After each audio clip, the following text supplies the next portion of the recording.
Okay, so I got up this morning quite excited because the bike is actually finally finished. It's taken me a bit longer than I expected. If you've watched the previous videos, thank you for watching.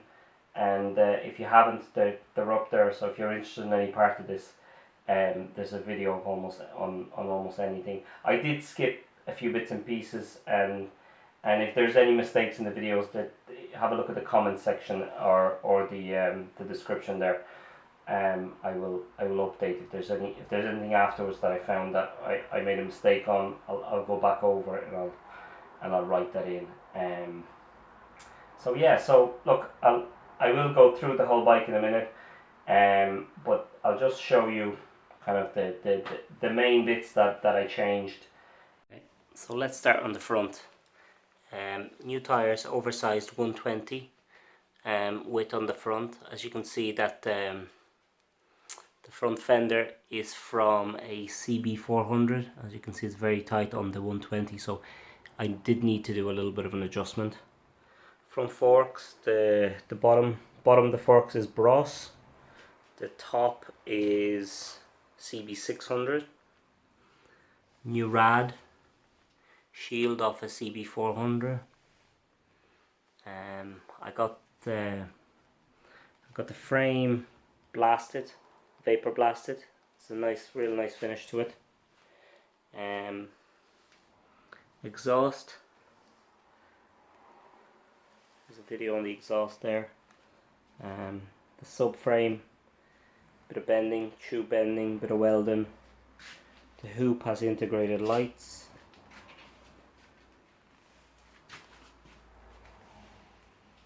As you can see.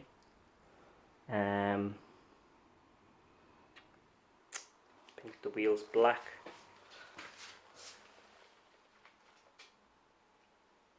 Again, oversized the rear tire. It's 160 on the back. Had to make a custom box for the battery and all the bits and pieces. Tank is of an NTV. Okay, so I flipped the bike around. Here you can see I got a new chain. I got a new Pro Arm sticker. The engine is black enameled, not by choice, but I had to do it. That's the other side of the fender. As you can see, it is tight. I got new clip-ons. There's a video there where I 3D printed this mount for the custom gauges and how to wire them up. The tank needed a good bit of work. Had to fill in the sides. Here it is from the back. Okay, this is probably the best angle for this bike. As you can see, it's real narrow on the back and goes quite wide to the front. I like the look of that. Yeah, it was a tricky enough project because of all the modifications. I suppose the biggest issues here is each time I modified something, it had a knock-on effect on something else. So it took a lot longer than I was expecting.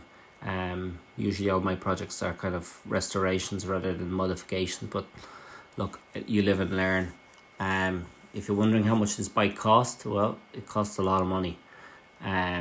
Because of all the modifications, I'd say I've closed in just under €3,000 on this bike full. And that's not including my time, that's just parts. So yeah, here it is. Let me know what you think, and yeah, if you like these little projects, please hit subscribe. I have another one that I've already started, as you might see on the other video. I have an RS125 that I'm going to be building, and I also have 2 engines that are still from this bike, so I will go after them as well. I won't be building 2 of them, but I will rebuild one of the engines. So that'll be a little side project onto this. I like it. I haven't tested on the road yet because I haven't torqued most of the bolts yet. So before I can do that, that's why this video isn't on the road. It's just here stationary in the workshop. So yeah, there will be a video of this bike on the actual road driving at some stage. Thanks for watching again.